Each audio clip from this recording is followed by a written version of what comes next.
Hi, folks. I'm glad you're back. After that video, wasn't it a great video? But now we have a guy named Gary Conrad. Gary is very special to this ministry.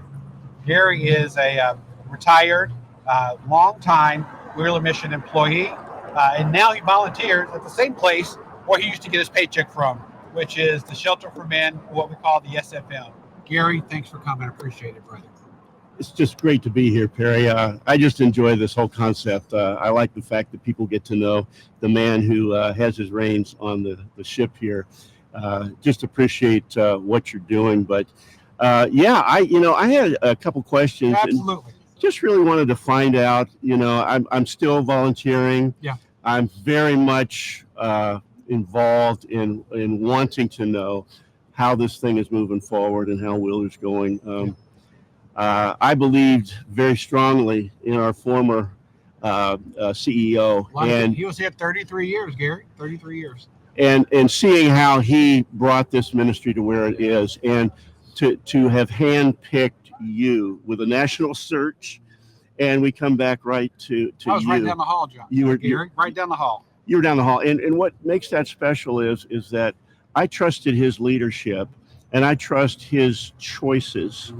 And seeing you just has brought a joy to my heart, because you bring a business aspect to this, coming from the business side and leading a not-for-profit Christian ministry.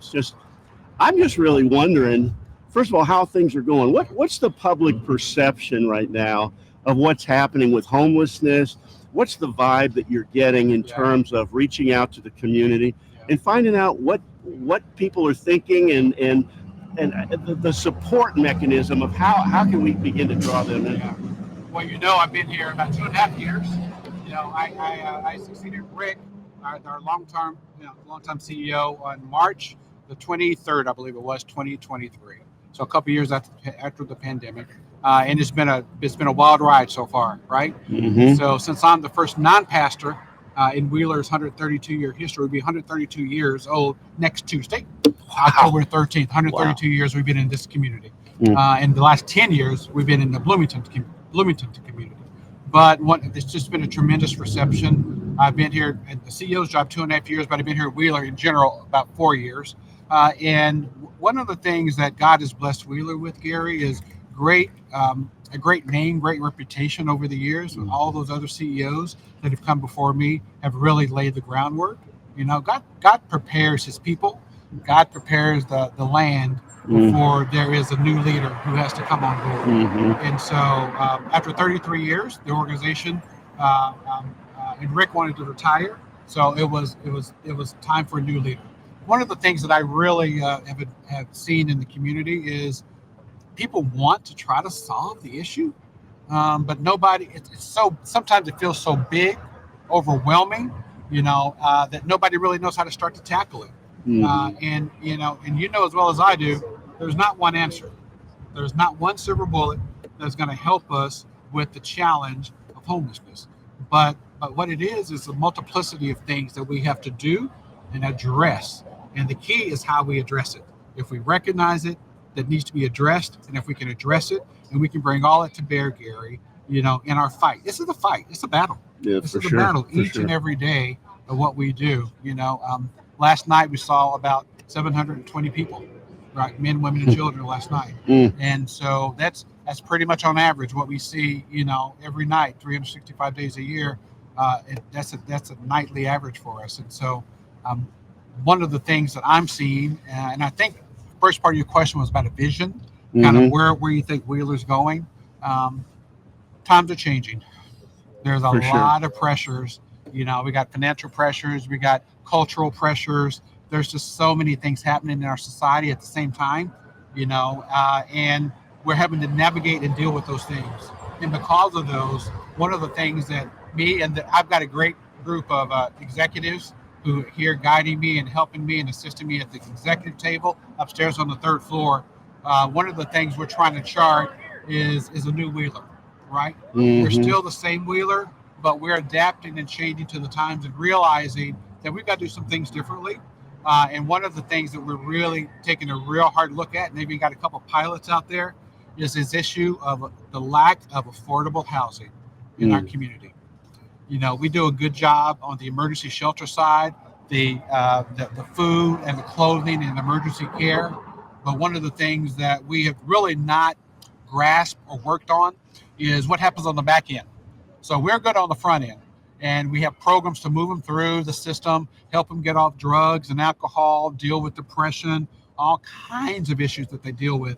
But one of the things that we have determined that we really need to understand better and help our folks become truly self-sufficient and therefore a true life transformation is the issue of affordable housing. And so over the next 5 to 10 years, you're going to see us start to explore and move into a little bit of that space, while at the same time understanding our roots, understanding our outsized role in this community of the largest shelter provider, not only state of Indiana, but in the region, that we have to be there for the individuals who are experiencing homelessness on a nightly basis. I don't know if that answered your That question. does answer my question, but I want to probe a little deeper. Yeah, go ahead. Is that okay? Oh, I just want to be real. mean, I want to know why a man, and I'm speaking of you, okay. who is coming from the business background, and just from what I've seen in your leadership skills that I was here when you came in, I want to know why a man who could lead, in my opinion, a Fortune 500 company. You have the skill set to do that. And I want to know why a man like you would want to come into a Christian not-for-profit, because this isn't the glory place. This isn't Not at all. This is not where the name recognition, right? Right. Yeah. And so I'm curious, because I was on the side of teaching and counseling, but I was always cognizant of the fact that we need great leadership, because if we don't have great leadership, we're not going to be able to fund, finance, and lead this place into where it needs to be. So my question to you is, why on God's earth would you choose to step away from that kind of advantageous business direction and step into this ministry? What is it about you that would cause you to come into this type of ministry? That's a pretty easy question for me, Gary. I had no choice. God called me. And when God called, and now don't get me wrong, I resisted for several months. I resisted even applying for this job, because I was part of Rick's executive team, right? I was his chief development officer, perfectly comfortable, perfectly happy doing that. And I was going to be perfectly happy doing it for the next leader. But over a series of months, I came to the conclusion that God has called me to this work. And quite frankly, because of my faith and my journey with Jesus Christ over the last 30 plus years, I had no choice. And I have a healthy fear of God. God has called me to this. He's called my wife to this. He's called my family to this. And so I'm here because I was led and I was called to this work. And I've been around the church world, and I've heard so many people say they're called. But when you audibly hear 4 words from God after 3 or 4 months of prayer, you better listen to him. You better stand up and take notice. And I did. And the God audibly spoke to me for only the second time in my 63-year life. Back then I was 59, but in my 62-year life, only the second time that God audibly spoke to me, and he said it with 4 words. And they were? Do it for me. Do it for me. Because my prayer had been, God, what do you want me to do? I'm not worthy. I'm not a pastor. You're messing up my retirement plans. I'm getting ready to retire, sure. And you're messing that all up. You're blowing it out of the water. But the words "do it for me" resonated, and I listened. And 2.5 years later, I'm here, and I love every minute of what I do.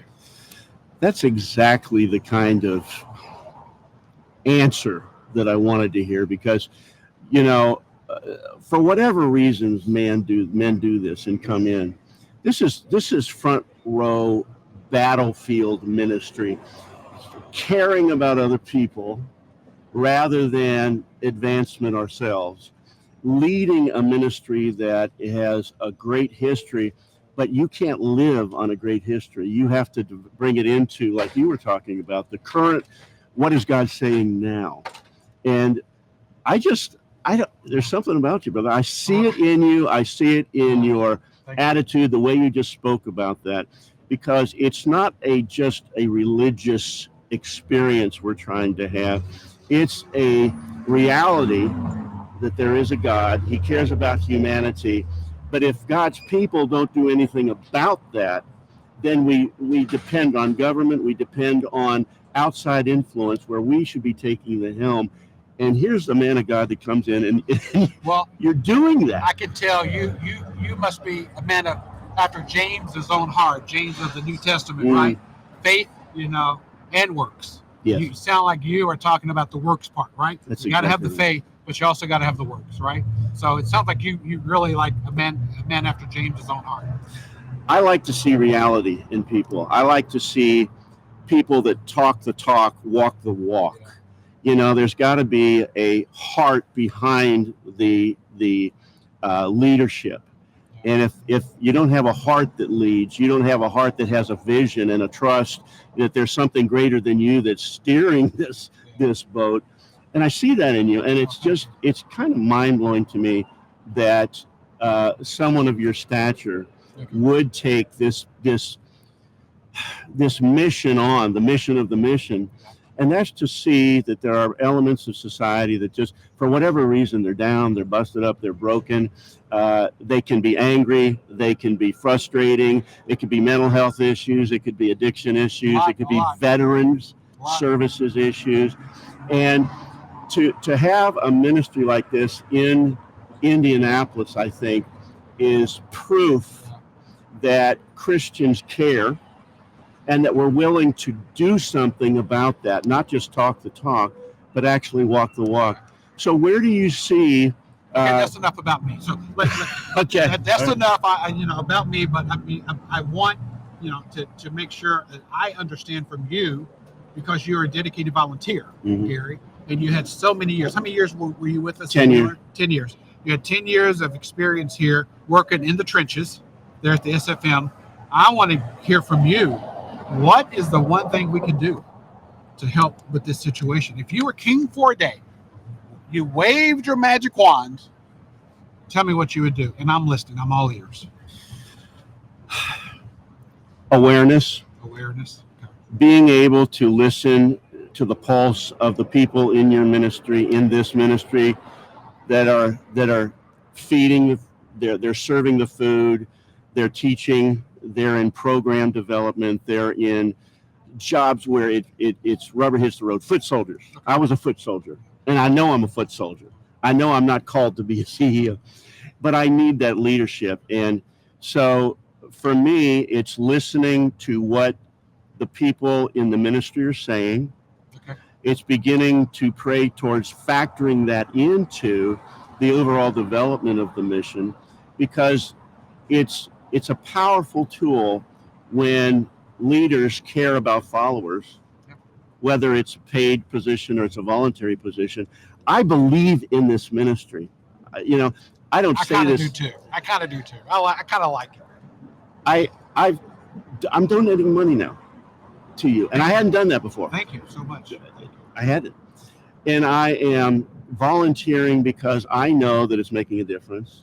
I know that changes are happening. I just done a Bible study before I came here.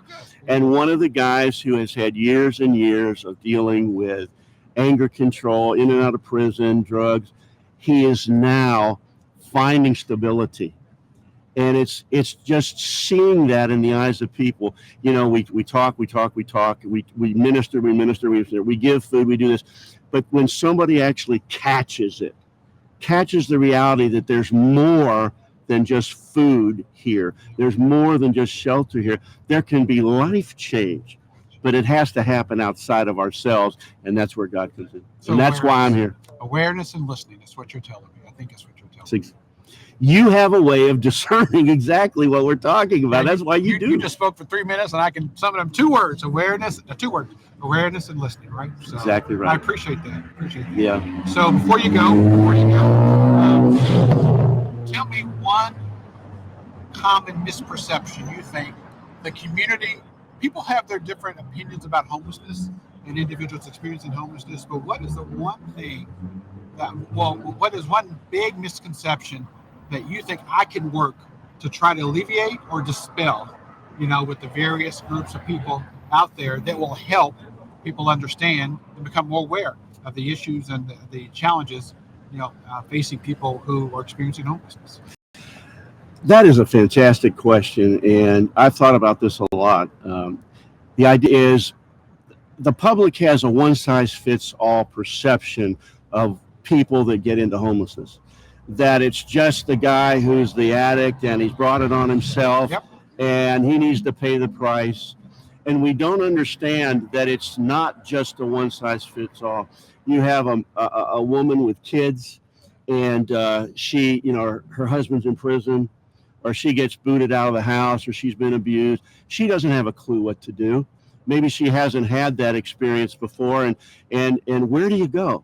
Well, you've got to be able to have some kind of a support mechanism that helps her where she is, not where we think they should be.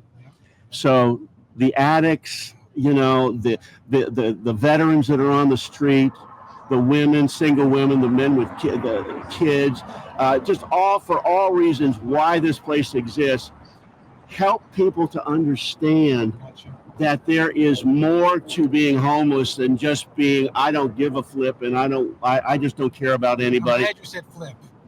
Thank you, brother. Yeah. But it allows us to, if an awareness could be brought to the population that these are people, but by the grace of God, we might be in those circumstances had we had the same challenges they had. Okay. Well, that's definitely a big misconception. And if I can do anything to dispel that, a lot of what I do is educate. We got a great team. We really do. We got a great team up and down the line. Is it a perfect team? Absolutely not. But is it a good team? No, it's a great team. It really is.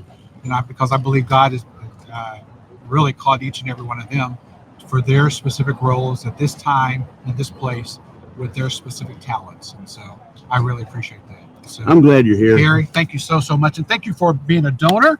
You're one of 36,000 donors last year. I appreciate that. Amen. And keep it up, and just thank you so much for all you do for the ministry and how you continue to volunteer with us. Thank you, Perry. Appreciate it. Gary, thank you. Yep. Thanks. You bet. Okay, and that was Gary Conrad. Thanks a lot. Thanks, Gary.